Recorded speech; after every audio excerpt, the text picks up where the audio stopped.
Let me get some Seth Skorkowski in here, dude. Love my bud, Seth. Let's do 5 GM mind games and enjoy that one. Hello, Internet. Seth Skorkowski, and hopefully we'll be done with our huge home renovation project soon so I can return to my normal shooting space instead of this awkward setup that I've been doing for the past few weeks. But today we're going to talk about Game Master mind games. 5 little tricks to keep your players on your toes, keep them guessing, and a little paranoid. I talked about in my How to Run a Horror video how unknown variables are where horror lies. I don't know about you guys, but the mind games part, the mind games, okay, molasses flood the studio, gotcha. The mind games is the most fun part for me. It's so fun to be able to like make twists and turns and change things around and really just like try to do something like that at the tabletop. That's what made me enjoy being a game master, is once I realized like, oh my god, I could just have fun literally making these crazy ideas in my head happen. Like, wouldn't it be cool if the dude in the backstory became friends with all the players and then he backstabbed them at the end of the day and they never knew he was going to backstab them, and then there's that oh shit moment where like he's like, sorry guys, I had to do it, it's just business, and then, you know, bad guys come from every corner and they arrest them or kidnap them, and you know, that's the kind of shit that I love seeing happen. That knowledge that you don't have all the information about a threat. Game Master mind games are little gags that game masters can do to seed that little bit of fear of the unknown into your players. Now, while these tricks are certainly useful for horror scenarios, they are not exclusive to horror scenarios, and Game Master can benefit from these in most genres and most games. So most of this advice is going to be pretty system neutral, so it doesn't matter if you're running D&D or Call of Cthulhu, Cyberpunk, Traveler, whatever else, there are going to be benefits here. The first and most popular of these tricks is mystery rolls. Mystery rolls is nice. Mystery rolls is something that I picked up. I would go back and forth with it. I'm like, you know, do I roll behind the screen on every roll? Or do I never roll behind the screen so my players know that I'm not fudging dice? Or what I've found is the in-between. Sometimes you roll behind the screen. Sometimes you roll out in the open to let them know, hey man, this is on the game. This has nothing to do with me. I'm just going to roll the dice. Following the clues, your characters enter the shipping yard around 1 a.m. Okay guys, keep your eyes out. This face-eating alien is going to be here somewhere. I'd like to roll recon, see if I can detect anything. Okay, plus 5 is 17. Hell yeah! Okay,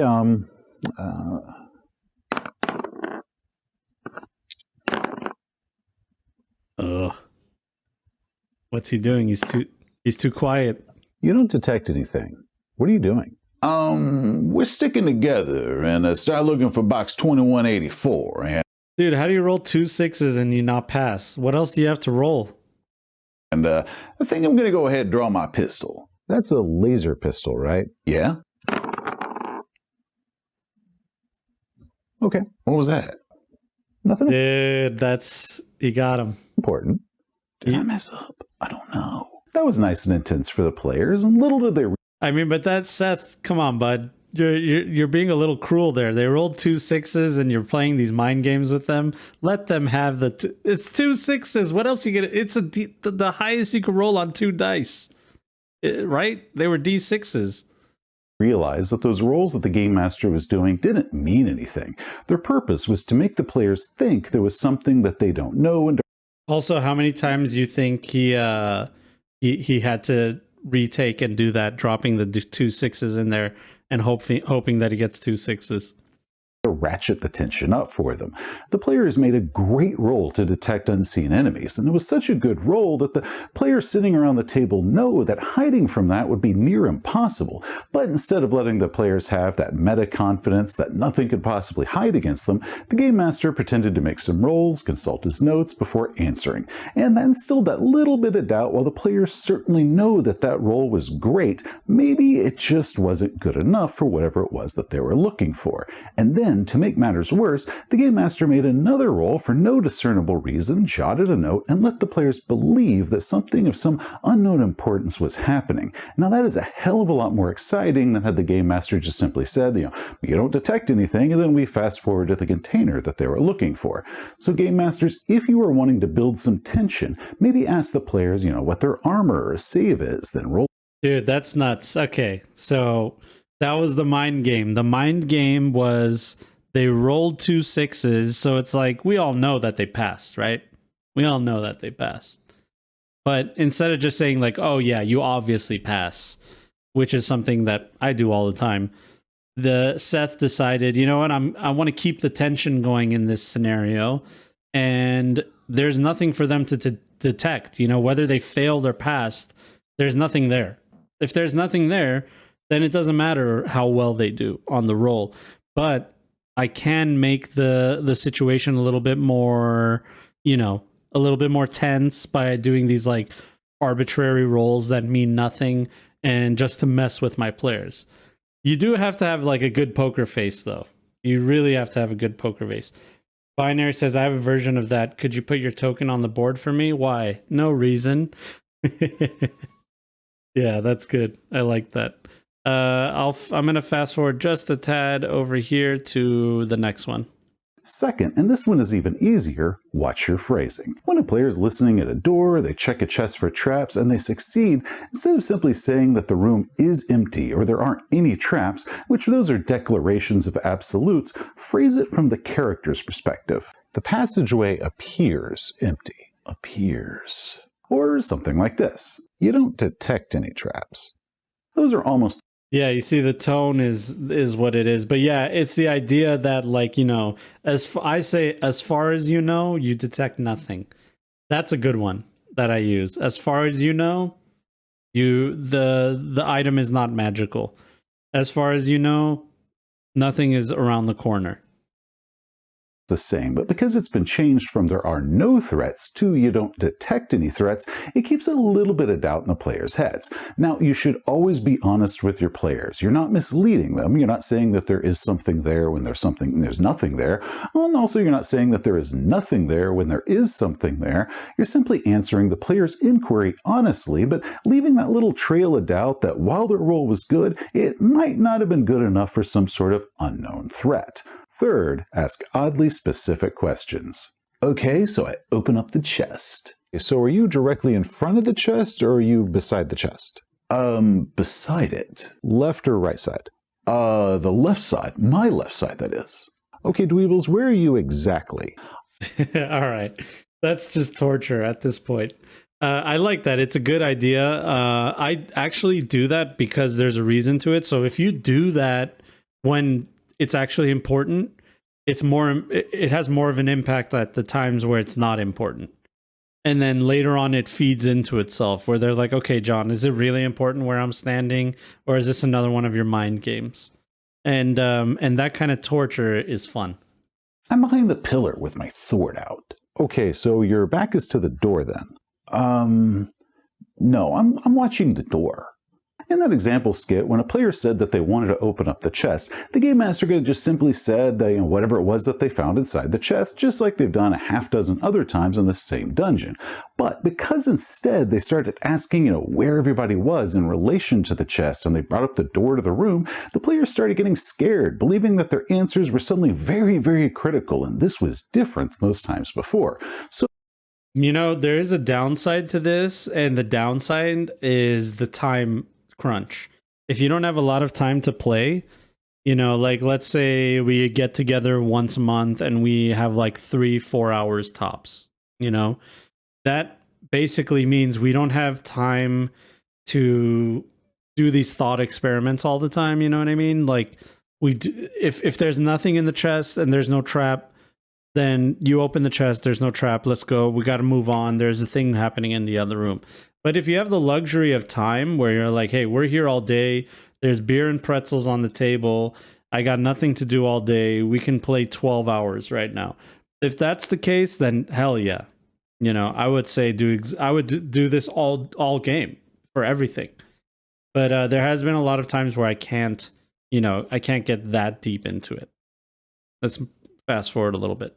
Next, use a prompt, but don't explain it. Now, this is one that I haven't really tried that much myself, and I probably can't use this one now because my players are going to see this video, but my friend Rook Riley brought this one up, and I absolutely love this gag. She had a game master who, for one session, pulled out this little brass skull and set it on the table in front of the players. So the players are sitting there and they're looking at it, and they're thinking to themselves, what the hell is this thing about? And then once in a while during the game session, the game master would reach over and turn that skull to face a different player, and no one knew why that happened. Did that mean something good? Was that a bad thing? Had they done something to deserve the skull's gaze, or had the person that had been looking at done something to cause the skull to turn away? And the game master refused to answer questions or even acknowledge the little brass skull that was sitting on the table in front of them. Just kind of like, oh, don't worry about it, and then change the subject as to what everybody was going to be doing in the game, and not really even stating anything of why there was a little brass skull that was staring them down. It kind of reminds me in the Red Clearance Paranoia RPG, there is the #1 player card that game masters give to one player, and periodically throughout the session they should switch whichever player gets it, never divulging what that card does or what warrants getting the card or what warrants losing the card. It's just, I've never actually personally done this, but this is a really cool idea. Also, yeah, Liam, 100%. This is great for Call of Cthulhu. And I've never even played it, but I have played the Fantasy Flight horror games. So I totally get it. But I've never actually had the opportunity to just have a weird, you know what it is, man? Seth has, I'm so jealous of him, dude. He has these sessions where him and his wife and his buddies play for hours and hours. They just get together and play for hours. And I'm just so jealous that he can do that. periodically the game master should say, hey, #1 player is this person, give that card over to them. Next, and this is one that I considered saving for a different video, some possible future video going over backstories or roleplay, but because of how well this worked when this was used on me last time, I'm just going to go ahead and list this here. Give them something to protect, then threaten it. Now, this is a very old storytelling trick, but the hard part is giving the players something that is personal to them and that the player wants to protect. Yeah, this is difficult to do in Cyberpunk because Cyberpunk is an RPG where having attachments is a weakness. You know, a lot of people play their characters that way. You don't have to play your character that way. You can have like people that you love and your family and your friends and stuff. But a lot of people, they're like, you know, it's disadvantageous to me to have any kind of connections to people. But, you know, that's not human. It's not only is it not human, most of the time it's not interesting because everybody's doing it. Like, oh, you're all orphans, all your family were killed. Okay, so, you know, there's no one that could come after you and try to use that against you. But in Cyberpunk, actually, if you go through the backstory and you look at the different allies that they have, that's why, you know, even rules as written in Cyberpunk Red, there's a chance where you have 0 allies, 0 enemies. And, you know, I personally don't like that. I like doing minimum 1 because of this exact reason. I can give them something to protect and then threaten it. And it's something that they already have established in their backstory themselves. It has nothing to do with me. So when I was playing Season 1 of Voyagers of the Jump with Glass Cannon, we had a session where our plucky heroes were captured by an Imperial warship. Now, between sessions, our Game Master Matthew messaged each of us and asked each of us to send him a secret that our character had that they would never want the rest of the crew to know about. So, because my character and their backstory had gone to prison right after... That's a good one. Secret that the rest of the party doesn't know. I just played the Alien RPG. We're going through a scenario of it. And it's very different than a one-shot. I think it does a really good job of doing like a small form campaign as opposed to a one-shot. It gives you like this is your thing, this is your secret about your character that no one has to know. Like you can tell the other players if you want, but this is like your personality. This is who you are. This is what you're after. This is your agenda. I think it is even called agenda.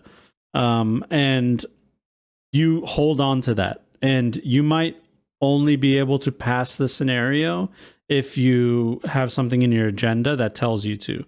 So, you know, like for example, there could be a character that is secretly like working for another corporation, not Wayland Yutani, and maybe their agenda is to steal as much information as they can and then jettison the hell out of there and maybe even kill the rest of the party. If not, at least take the information.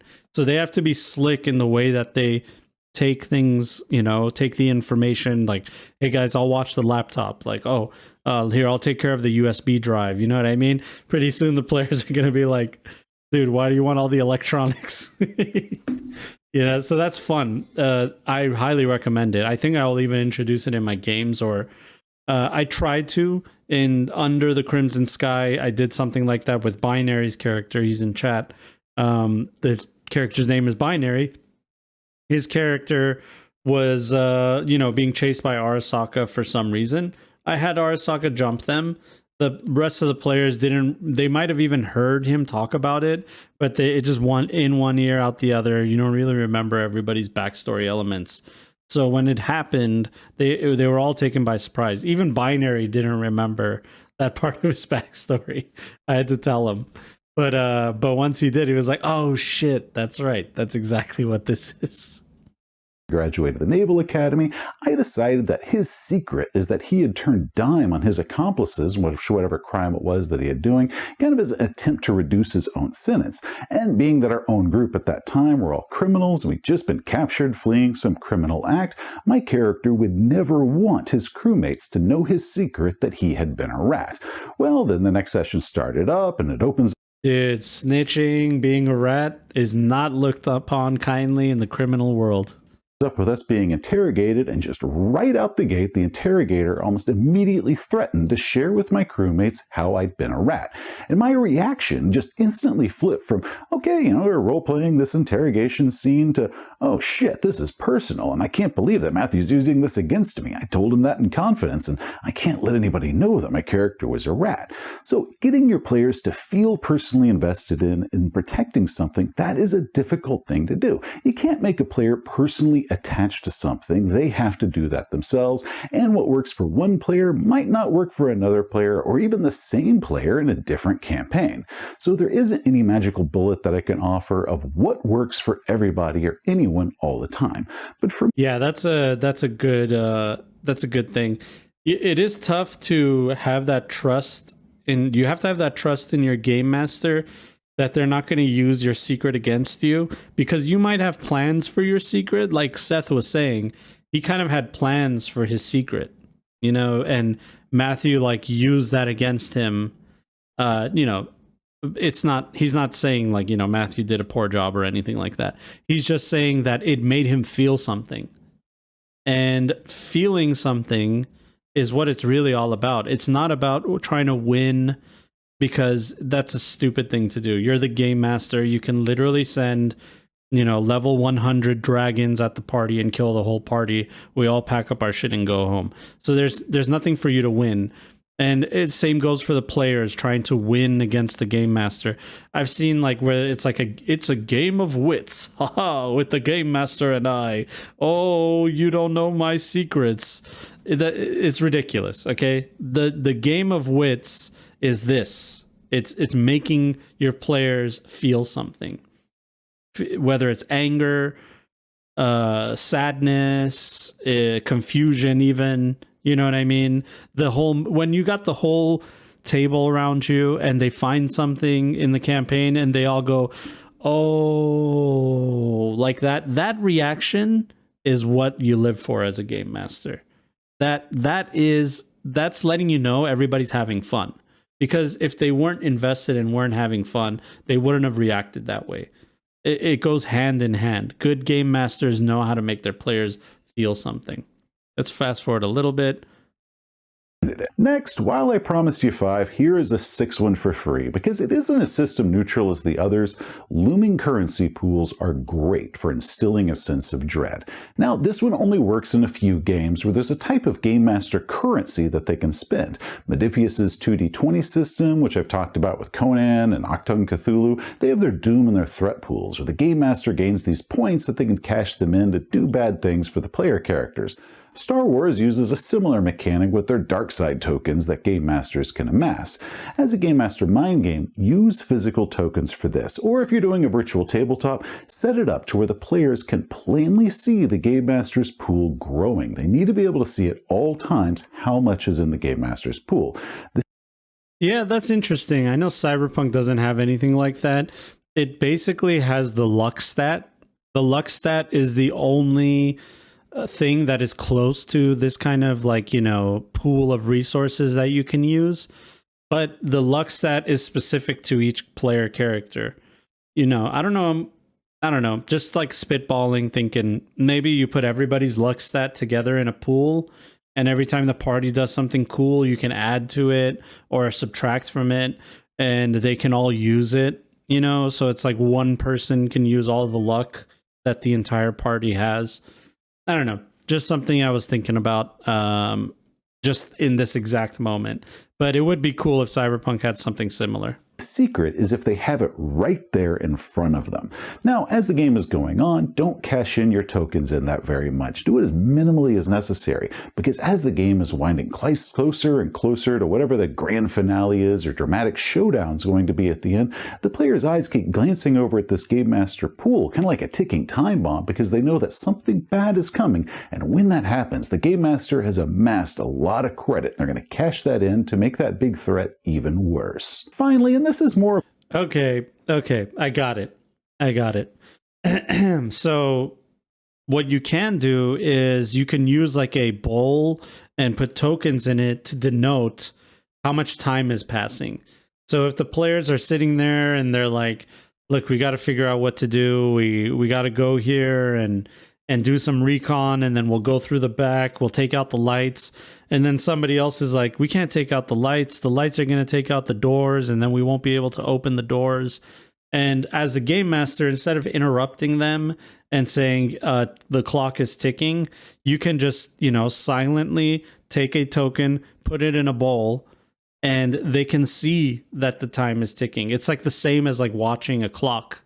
You hear the click clock of the next hour getting in, and you're like, shit, okay, come on, man, we don't have enough time.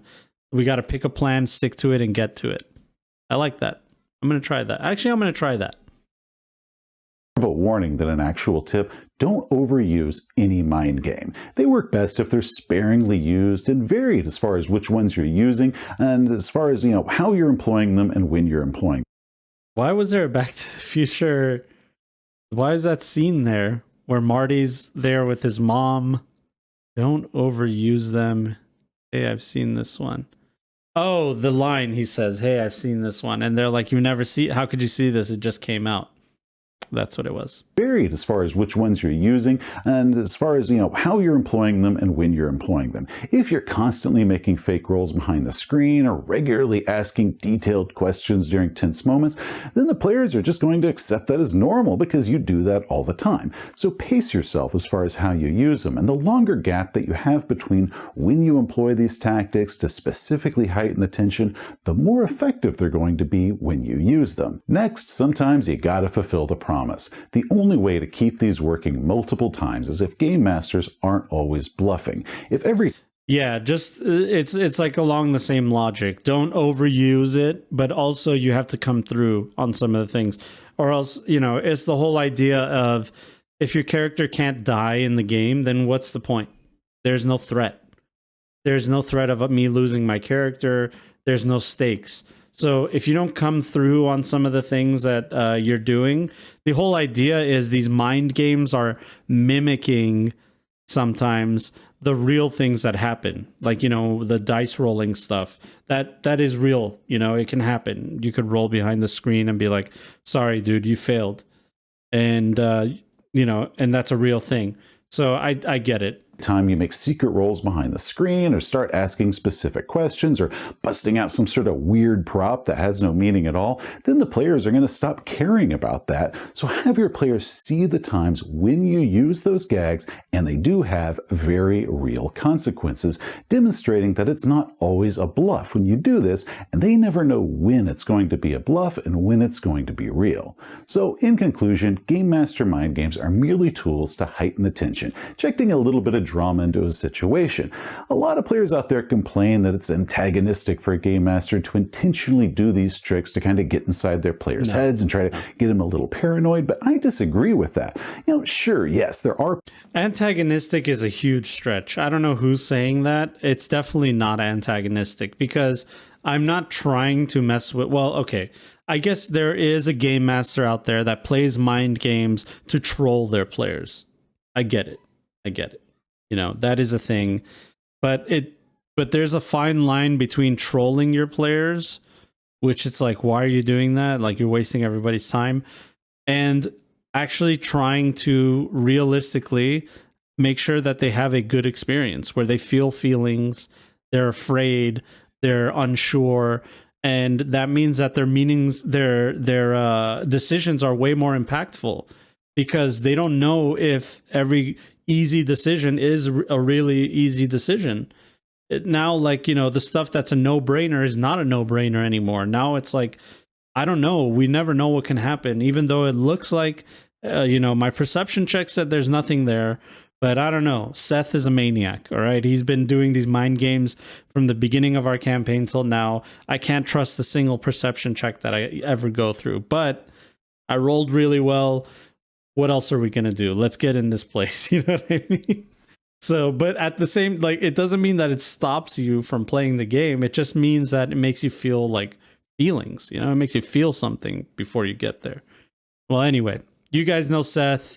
I don't have to tell you to go and follow him and subscribe to him, but I highly recommend that you do that, because he's the man. All right, he's the man.